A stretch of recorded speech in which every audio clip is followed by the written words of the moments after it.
by the trolley for the best waffles in town. Today's Great Day Dining takes us to Gulfport, where breakfast is always on the menu at Pop Goes The Waffle. It's like a dream. I smile every morning when I come in. I come in and I open the door and I'm like, good morning, cafe. I'm joined right now by the owner of Pop Goes The Waffle, Sarah Flood. Thanks for having us, Sarah. Thanks for coming out. The restaurant is absolutely beautiful, or cafe, I should say. Thank you very much. Can you bring me back to the beginning? Because I understand you've always had a love of baking. Where did that love come from and when did it start? It started when I was about 3 years old because as soon as I could stand up, I was baking biscuits and pie crust and things with my grandmothers. So my mother's mother was famous for her pound cakes, so she taught me all about baking cakes, and my father's mother was famous for her pies. So as soon as I could get up there with a little rolling pin, I was rolling out pie dough and helping them with all the family baking. Where does Pop Goes The Waffle come into the mix? Why did you decide to create a business dedicated solely to waffles? Because I have had an obsession with waffles, again, since I was little. And when I had a daughter, we would make waffles like every snow day. I'd be like, okay, that's gonna be our special thing. If you stay home from school, we're gonna make waffles. So we used to joke about, like, what if we had an all waffle cafe? Wouldn't that be cool? Yeah. Started as a pop-up tent. Ah, okay. So initially when we got here, because there were so many outdoor markets, I was like, I'm a little risk averse. So I was like, let's go with the lowest common denominator, which is put everything in the Jeep and drag these hot irons around and see if it works. About 6 months of that, we were like, let's try the truck. And so then we got the truck. Her name's Blossom. Blossom. And she is great. She goes all around Tampa Bay. We've been doing pop-ups and people just kind of fell in love with it. We called it Pop Goes The Waffle because it was waffle pops, waffles on a stick. So initially we started with that. Very simple, maple bacon, unicorn with the Fruity Pebbles, like just quick things we could put together, not very complicated. Yeah. More like a dessert evening kind of thing.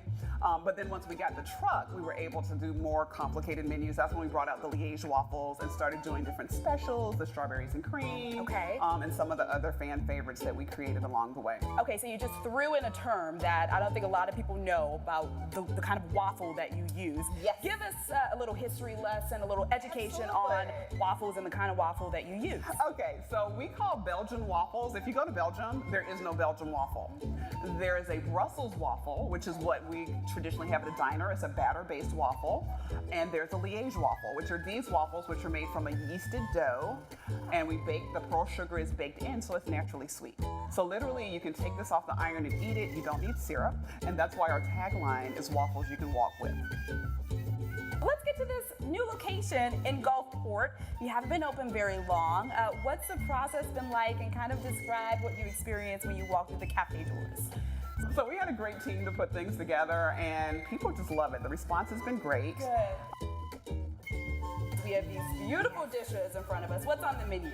So luckily we're able to expand our menu here, which is amazing. So we always have the fan favorites like the unicorn, cookies and cream, maple bacon, cinnamon toast.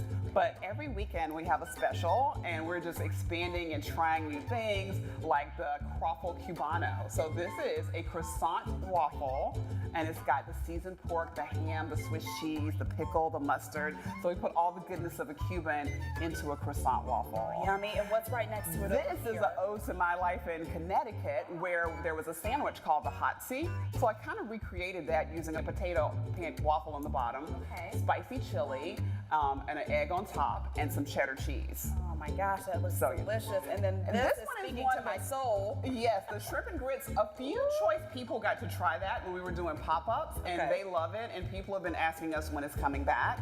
So basically we take cheese grits with a little bit of flour, create a waffle, and that is the base, and the top is a low country shrimp gravy, because I'm from South Carolina, so we do a brown shrimp gravy on top. And people, it's amazing. People love it.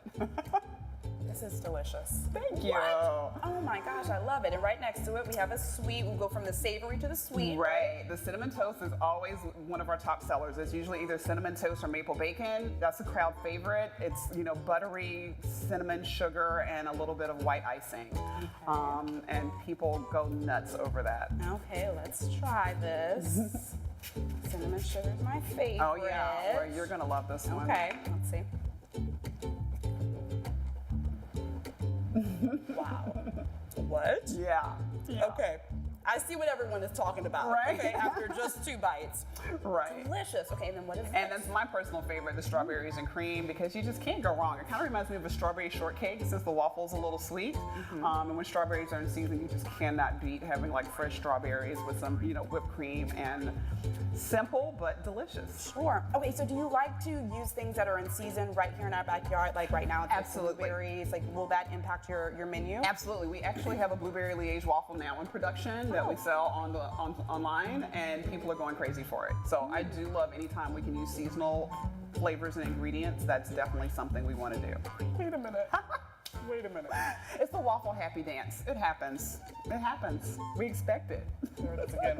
Wow. We have 2 drinks right here in front of Yep. us because at the cafe you can get some coffee with your waffle. What is this drink right here? This one is becoming really popular. This is our cookie butter latte. So this tastes like the speculoos cookies. It's got a little hint of spice, and you get it with your milk of choice. It's quite popular. Yummy. And then what's in front of and you? this is probably my favorite. This is a spiced oatmeal cookie, and it has a little bit of chai in it, which people can never figure out what it is. Chai? So it's got a little Wait bit a of minute. chai, Say no more. a little bit of cold brew.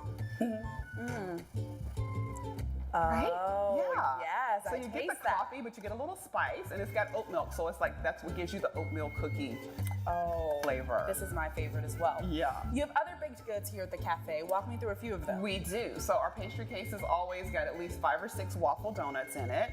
One of the crowd favorites is guava and cream cheese. I had to do it.